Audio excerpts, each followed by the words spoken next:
그럼 시장이 바닥이냐? 저는 바닥이라고 봐요.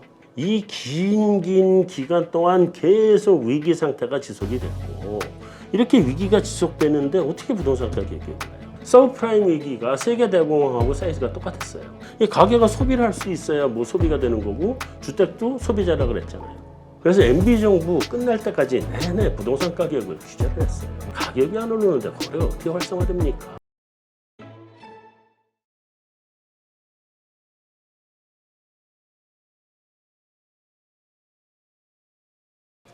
네, 오늘 모신 분은 2.1 지속가능연구소 한상환 소장님입니다. 안녕하세요. 안녕하세요. 네, 오랜만에 뵙는데요. 네. 네, 지난번 출연하셔서는 이제 거시적인 어떤 경제 지표 관련해서 이제 경고도 해주시고 그 다음번에는 또 이제는 좀 주식을 좀 살 때다. 네. 그때 그러셨었죠. 네. 네, 그때 또 좀 지나서 이제 또 미국 증시가 좀 반등을 하면서 우리 장도 무지하게 좋았죠. 네, 좋았죠. 지금 제가 이제 그때 여기 방송에서는 나가진 않았을 텐데 이게 말씀드렸잖아요. 다음번에 부동산 때가 되면 나오겠다. 아니 그 전에 한번 얘기하셨었어요. 그 전에 얘기했었네. 네. 그 전에. 네, 그래서 지금 어쨌든 부동산이 때가 온 것 같아서. 아 그래요? 네. 근데 지금 부동산 우리가 일반적으로 생각하기에는 네. 좀 빠졌다 25% 얼마 정도 30% 빠졌다 했다가 다시 올라와서 지금은 뭐 크게 뭐 변동 없다 뭐 이 정도는 이해를 하는데 크게 변동 없다는 아니고요. 아니에요? 시장 상황 한번 좀 설명해 주시죠. 시장 상황을 설명하기 전에 요즘 어디든지 이제 부동산 가지고 조금씩 얘기를 다니는데 가서 부동산 얘기하면 하도 야단을 맞아서 그래서 미리 야단 맞는 건 사자고 할 때 야단 맞는 거예요. 네, 사자고 그러니까 제가 하도 야단을 맞아서 제가 미리 이거를 좀 정리를 좀 하고 말씀을 들어갔으면 좋겠는데 그러니까 이거 질문을 거꾸로 한번 우리 임 대표님한테 거꾸로 한번 질문을 던져볼게요. 주식시장에서나 이런 투자시장에서의 관점에서 보면 부동산은 가장 위험한 자산이거든요. 현금화가 안 되는 자산. 그렇지 쉽지가 않죠. 네, 그러니까 현금화가 가능하냐의 정도를 가지고 위험하다 위험하지 않다를 평가하는 거잖아요. 그러니까 두 가지예요. 하나는 현금화가 가능하냐, 두 번째는 손실이 많이 발생하느냐 안 발생하느냐 딱 그 두 가지거든요. 근데 부동산은 시장 상황 안 좋아지면 아예 현금화 자체가 안 돼요. 손실은 둘째치고 현금화 자체가 안 돼요. 굉장히 위험한 자산이거든요. 근데 사람들은 한편으로는 부동산이 가장 안전한 자산이라고 믿어요. 특히나 어르신들. 제일 안전 자산이라고 해요. 이제까지 계속 올라왔던 기억이 있으니까. 근데 이게 그것도 있긴 한데 왜 그럴까요? 지금 거꾸로 좀 질문 한번 던져보는 거예요. 왜 그럴까요? 하긴 이건 질문 던진 사람이 빨리 답을 얘기해 줘야 돼. 빨리 답을 얘기해 드릴게. 부동산은 제일 위험한 자산은 맞아요. 주식시장은 경매 시장이 없잖아요. 그렇죠. 시장 내에서 아무리 손해를 보더라도 털고 현금화를 하려면 할 수 있어요. 그렇죠. 바로. 손해가 크더라도. 바로 3일 뒤면 돈을 줘요. 그죠? 그렇죠. 근데 부동산 시장은 경매 시장이 있습니다. 경매 시장이 있다는 건 제도권 시장 내에서 안 팔릴 때 경매를 가는 거잖아요. 그러니까 굉장히 현금화가 어려운 시장이라는 걸 반증합니다. 근데 이 부동산을 왜 안전하다고 얘기하냐면 이제 두 가지 이유, 딱 한 가지 이유인데 우리가 가지고 있는 우리가 보는 투자 상품 겸 소비 상품이 두 가지가 결합이 되어 있는 건 부동산 하나밖에 없어요. 생필품이에요, 그것도. 소비자로서는 생필품이고 동시에 투자 상품이에요. 이 두 가지 성격을 같이 가지고 있는 물건이 뭐가 있어요? 없어요. 소비자 중에서도 먹는 거 다음으로 중요한 주예요, 주. 의식주잖아요. 제일 핵심 상품이거든요. 제일 핵심 생필품이에요. 네. 일단 굶어도 살 수 있는 사업은 없고 그래서 굶는 거를 피하면 그 다음에 들어가 살집과 그 다음에 걸쳐 입을 옷과 이 세 가지잖아요. 이렇게 돼 있는 거라서 그러다 보니까 여기에 굉장히 다양한 스펙트럼이 이제 발생을 해요. 그러니까 부동산에 투자할 때도 이게 굉장히 많은 문제를 임플리케이션을 좀 의미를 줍니다. 그러니까 갭 투자라고 하는 게 가능해지는 게 바로 이런 성격 때문에 그런 거고. 그러니까 전세금은 생필품의 가격이에요.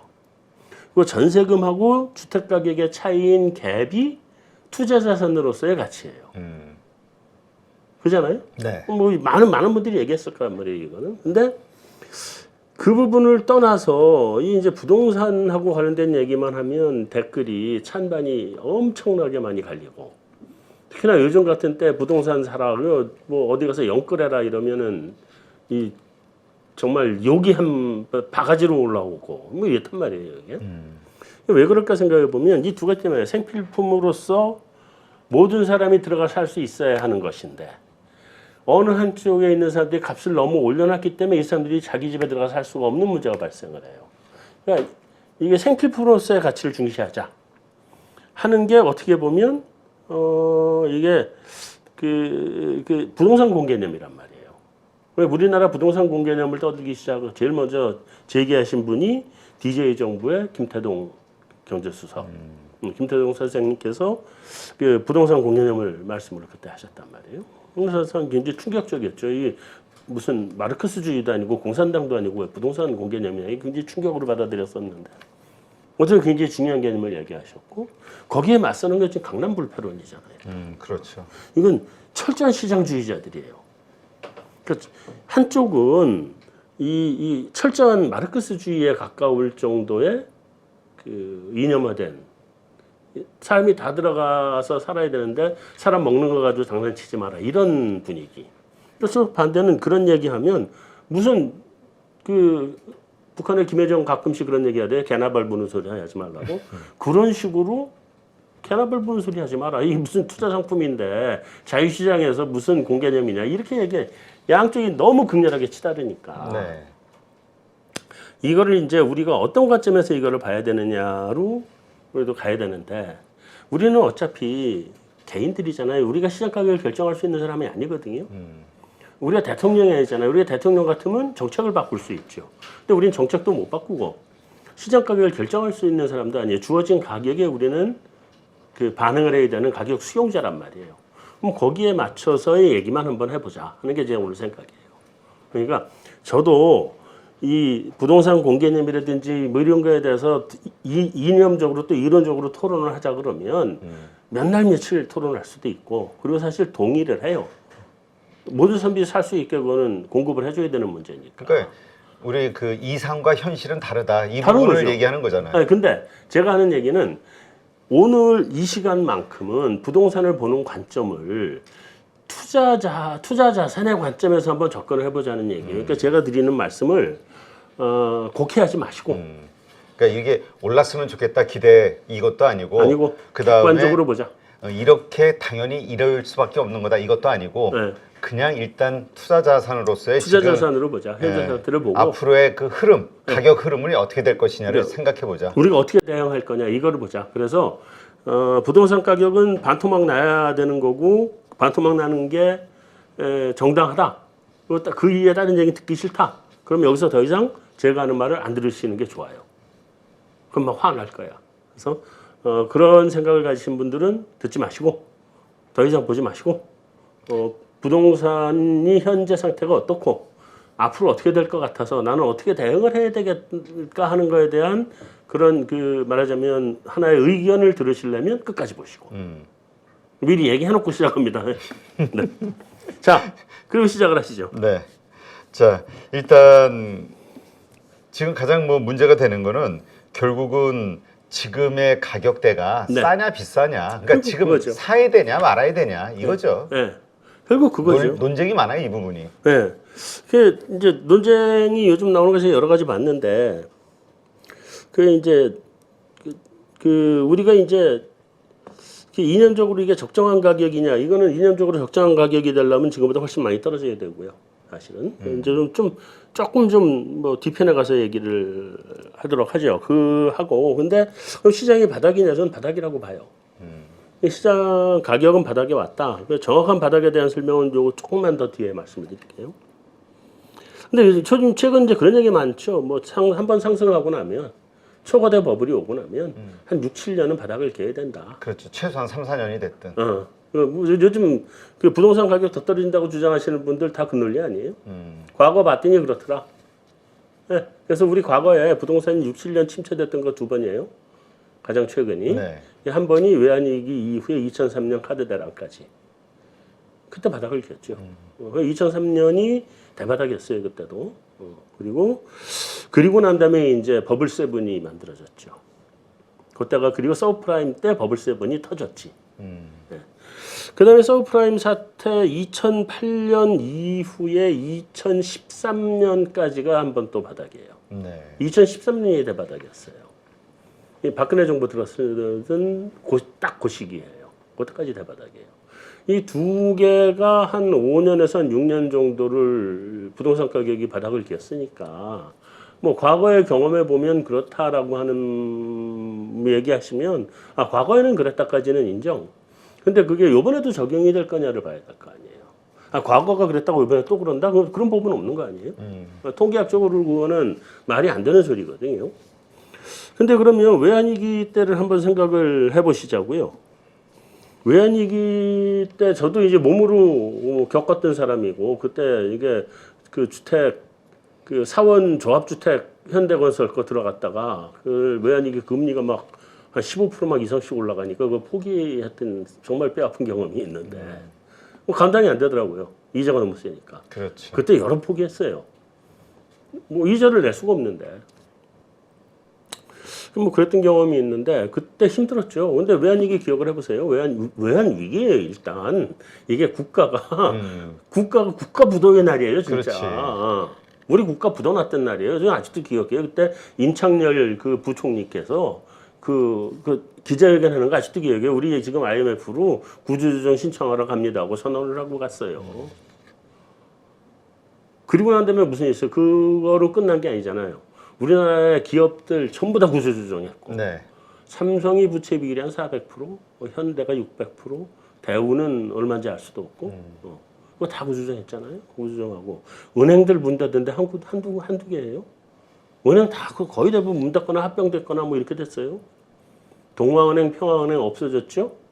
다음에 옛날에 그 잘 나가던 조흥은행, 다음에 상업은행, 한일은행 이게 전부 다 여기저기 그 큰 은행들이 그렇죠. 여기저기 다 합병돼가지고 좀 남은 게 몇 개 남았어요. 4개밖에 안 남았잖아요. 그리고 난 다음에 좀 지나서 대우체 사태가 이어졌습니다. 그리고 DJ 정권 마지막에 가서 경제를 살려야 이걸 넘어갈 것 같으니까 카드 빚내서 소비하라고 카드 소비를 부추겼거든요. 그러니까 경기를 살려냈어요. 네. 그 뒤에 카드 달아났잖아요. 그렇죠. 그래서 이 긴 기간 동안 계속 위기 상태가 지속이 됐고 이렇게 위기가 지속되는데 어떻게 부동산 가격이 올라요? 그래서 2003년에 대바닥이었어요. 네. 그리고 2003년에 어느 정도였냐면 용인에 그때 대형 평형이 많이 지었는데 이게 다 미분양이 난 거예요. KBS 9시 뉴스에 그거 분양받으라고 40% 할인 분양한다고 KBS 9시 뉴스에 뉴스가 나왔어요.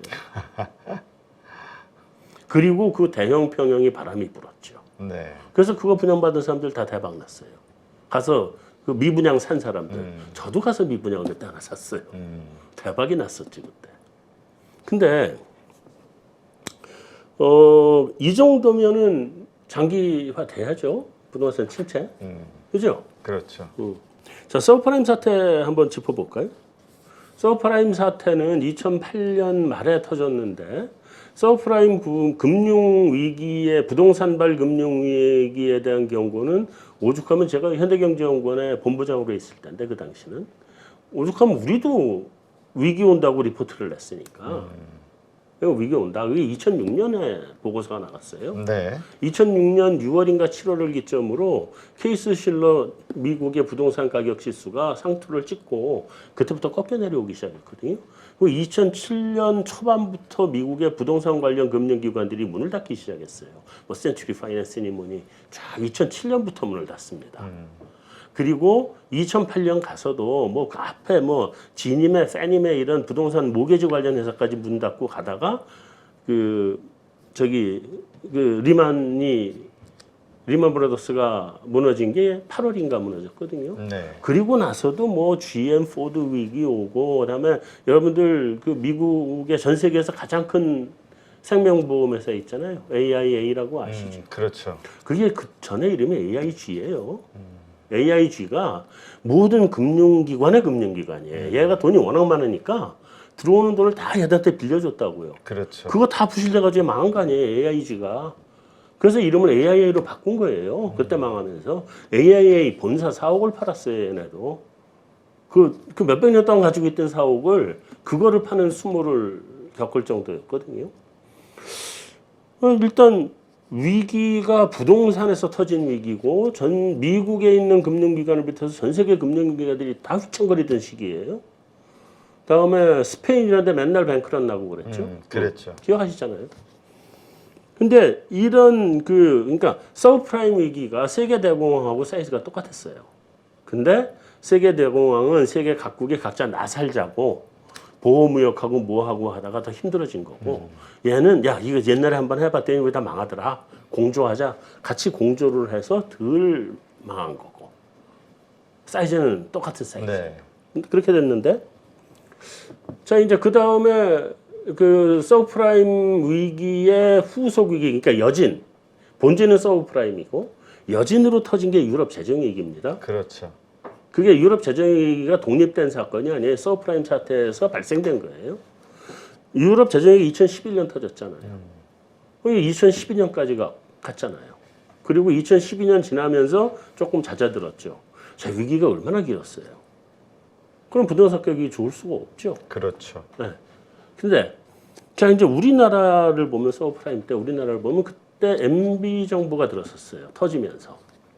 그래가지고 서브프라임 터지자마자 말에 MB 당선인 자격으로 아마 정책들이 나왔을 거예요. 당선인 자격으로 나온 정책들이 꽤 있어요. 부동산 살리기 위해서 노력을 많이 했죠. 했는데 이분이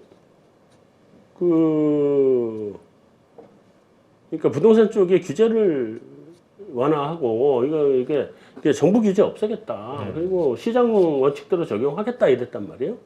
그 얘기하는 순간 당선인 하자마자 그 얘기하는 순간 뭐가 됐냐면 강남의 그 대치동 음마 아파트가 가격이 하늘을 치솟습니다.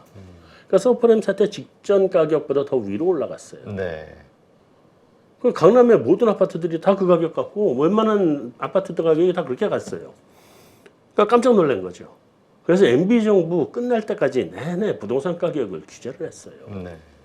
안 풀어줬어요. 그리고 거래만 활성화될 수 있도록 하게 해준다 그랬는데 아시다시피 가격이 안 오르는데 거래가 어떻게 활성화됩니까? 모든 대책을 다 내도 백액이 무효였고 거기다 더하기 내곡동 뭐 이런데 반토막 아파트, 반값 아파트 다 공급했잖아요. 네. 무지하게 많이 공급했어요. 그러니까 사람들이 구축 사겠어요? 신축 반값 아파트 살려고 다 기다리지. 그러니까 집값이 올라갈 수가 없었어요. 집값을 정권 끝날 때까지 잡아놓은 게 MB 정부예요. 그렇기 때문에 2012년까지 부동산 가격이 꼼짝을 못하고 2013년 대바닥을 찍은 거거든요. 근데 요번에 요번 침체에 어디 위기가 터졌나요? 이번 침체는 아직은 없죠. 아직은 없잖아요. 어디가 망해서 온 위기가 아니라 시장에 돈을 집어넣을 만큼 집어넣었다가 거기 금리를 인상하면서 바람을 빼니까 바람이 빠지기 시작한 것이 풍선에 바람이 너무 들어갔다가 펑 하고 터진 게 아니잖아요. 그렇죠. 여러분 바람을 미국 연준에서 슬슬 빼고 있는 거고 세계 각국 정부가 바람을 슬슬 빼왔단 말이에요. 이건 안정적으로 착륙을 시킨 거거든요. 자 그러면 요번에 어디가 위기가 터진 것도 아니고 어디가 죽는 것도 아니고 아무 문제도 없는데 왜 위기론을 갖다가 들먹이냐고 이거죠. 이게 4년 5년 가야 될 이유가 뭐가 있냐고요. 이거는 그냥 단지 가격의 하락이었을 뿐이다. 그럼요. 위기에 의한 어떤 구조조정이 아니라 그 가격이 단순 하락인데 하락폭이 그 전에 위기 때 빠지는 거에 유사하게 빠진 것뿐이지 이거는 위기는 아니에요. 이게 위기여야지. 이게 위기는 뭐냐면 미국하고 유럽의 가계가 싹 다 구조조정을 했어요. 이거 서브프라임 사태 때. 미국의 가계가 부채 비율이 180%였습니다. 네. 우리가 지금 그 정도 와 있어요. 그 정도는 못 견디거든요. 그래서 미국의 가계가 미국은 이제 그 포클로저 제도가 있잖아요. 그래서 내가 집에 모기지를 못 갚으면 은행이 집을 갖고 가버려요. 그리고 나는 책임 없고 그때부터 은행이 집 가지고 지가 알아서 이제 빚을 상환해가지고 가야 돼요. 네. 미국이 보통 때 주택 재고 그 당시 200만 호예요, 전국.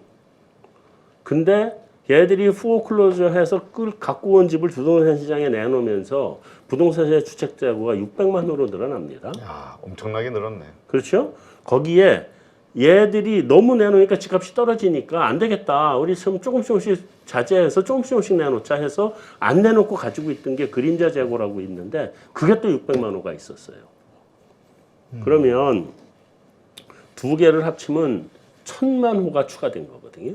재고가. 그러면 200만 호가 600만 호에다가 숨어있는 600만 호까지 해서 1200만 호가 됐으니까 1000만 개 주택이 늘어난 거잖아요. 주택 그렇죠. 재고가. 자, 그렇다는 얘기는 뭐예요? 1000만 가구가 살 집을 잃은 거예요. 그럼 가게가 무슨 돈이 있어서 가서 집을 또 사겠냐고. 먹고 살기도 바빠 죽겠는데. 그렇기 때문에 가계 구조 조정이 일어난 거고 남유럽도 다 가계 구조 조정이 일어났잖아요. 똑같아요, 남유럽도. 이 가게가 소비를 할 수 있어야 뭐 소비가 되는 거고 주택도 소비자라 그랬잖아요. 돈이 있어야 가서 사는데 소비하는데 돈이 없으니까 아무도 소비를 못 하잖아요. 네. 그러니까 그 당시에 위기가 굉장히 길어진 건데 이번에 미국 가게 망가졌나요? 안 망가졌어요. 미국 가게 굉장히 튼튼해요, 이번에. 네. 유럽도 지난번에 위기를 거치면서 튼튼해졌어요. 잘 버텨요. 우리가 제일 위험해서 다음번에 터지면 우리가 터질 거라고 좀 우려를 했는데 지금 금리 올라서 다들 힘들어 하잖아요. 가격 배치 늘었고. 그렇죠.